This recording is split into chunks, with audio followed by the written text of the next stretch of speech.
Okay, remember, do not watch this video unless you have already done 6, 7, 8. This is time for you to practice. 6, 7, 8 should be done already. You're just checking your work. All right, I need some colors. We're going to mark any corresponding parts that we see labeled congruent. So remember, they have to be either given. So this 3 and this 3 are congruent. So that means this side is congruent to that side. That is a given.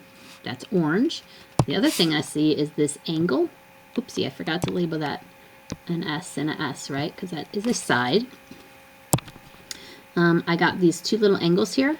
So I've got this little green guy is an angle, and he is congruent to this little green guy. So far, I have the pairs I have so far. I have a pair of S's that are orange and a pair of A's that are green. All right. Okay. Now that is all that's labeled in my picture. Now once again, you might say, oh, AC is congruent to DB. But guess what? There's no marking on here, and there's nothing on the pink sheet that's going to tell you that that's true. So don't say that. Don't make stuff up. You got to prove it. Okay, but I do have something in the middle. Remember, this side of this triangle is right here, and this side of this triangle is right here. So obviously, these are the same length because they are the same exact lines from B to C. So it's same length. So that means that the pink one on this side and the pink one on that side are congruent to each other. So I'm going to put an X over them, and remember why I called the X? Because that is the reflexive property. It helps me remember that is the reflex. Put the X in there, reflexive property. Remember, if it wasn't labeled, we need to provide a reason. And this is a reason off the pink sheet, down bottom left. Okay, so I've got, what is that? That is a side and a side, right? So I have an A and two S's. All right, so let's look and see if that's something. Two S's and an A. So if I look up here, two S's and an A, this is my only option, side angle side. So we need to see if this is side angle side or not. So side angle side, which is actually how I ended up writing it. Remember, that was just coincidence because I could have just done stuff in different order. But if I want to check for side angle side, remember the rule. This A, wherever your A is, both of the sides have to be touching it. You see how these two sides are totally up against this A, touching on both sides of my A. So remember, you're going to look at one triangle only. So pick one triangle, whichever one you love more.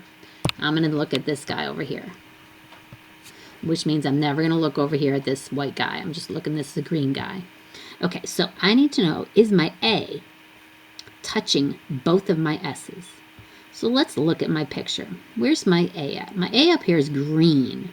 Now my question is, are my orange and pink S's coming in and touching this A? So look at this orange S.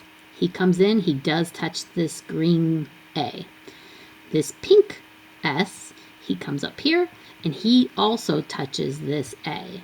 So we actually do have side angle side congruence. So we have side angle side because both of our S's are coming in and touching our A. Better get a pen so I can pen. Okay, so I have a side angle side congruence.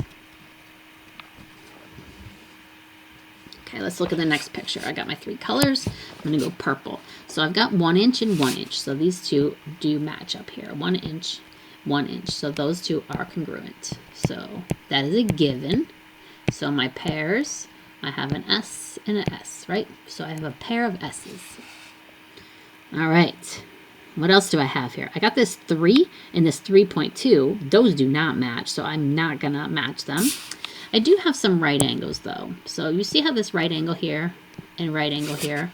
So I do have an angle, and it happens to be, I'm going to put a little note that it's a right angle. So that says RT angle. So this is a right angle because sometimes if you have a right angle, you might want to check for the hypotenuse leg right angle. I mean, it's not always going to be there, but if you see a right angle, always check this one because you might have that one if you don't have these. Okay, so let's check this out. Is that all we have?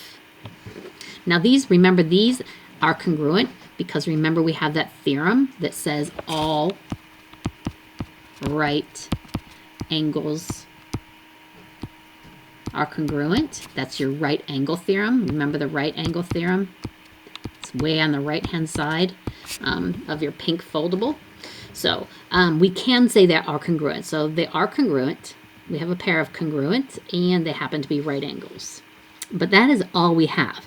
Now somebody might say, hey, this looks like an X right here, but look at it again. Is that really an X? So because if I go this way, that's cool, but then I would have to be going like that, and that's not going to work. Or I would have to be going like that, and that's not going to work. So I don't have vertical angles up there. I don't have reflexive property because they don't like share a common side like this. So this is actually all I have, an S and an A. So let's look at our list. That is not enough to use any of these. And for the hypotenuse, leg, right angle, that's actually still 3 things. So it's a hypotenuse, which is a side, a leg, which is a side, and a right angle. So we still need 3 things. And in our picture, we only have 2 things. So this one is a not enough information. None of these things can be used. So I'm just going to put none. Don't have enough information.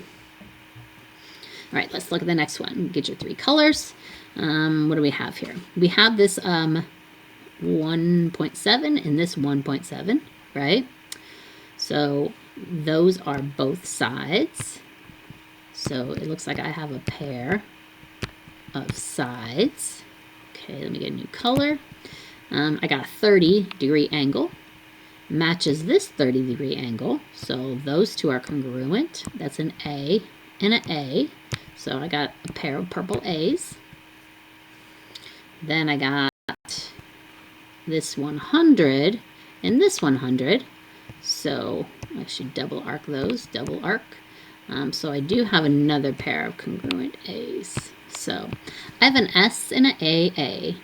So 2 A's and an S, that's all I have. These guys are not touching, so I don't have vertical angles or reflexive property. So you notice you have reflexive a lot of times if they're up against each other like this.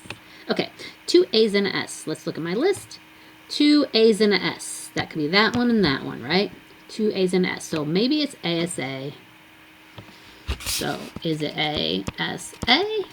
Or it could be AAS. SAA is not a thing. So these are my 2 options. Is it this one or is it this one? Okay, so we got to look at this. Now remember, we're going to look at only one triangle. So I'm going to color one triangle. I'm going to look at this guy over here. How about that? So that means I'm not even going to look at this guy. I'm just going to look at this blue guy over here. Okay, so remember the rule. If I want it to be AAS, then that means that my side, my S, is only touching one A. You see how this S is only touching this A and not this A? So if I want it to be this, my side has to only be touching one A. So let's check this out. So let's look at my side. My side is green. Is he touching the A's? Well, it looks like up at the top of my green line, he definitely touches this purple angle. The angle is the little V, the little point, right? So he definitely touches this one. So he touches the purple. Now look at the bottom of this green line. He definitely touches the blue. So my side touches both A's. That means that it cannot be this one. It has to be this one because this one says that my side touches both of my A's. So it's going to be this one. It's going to be my angle, side angle congruence.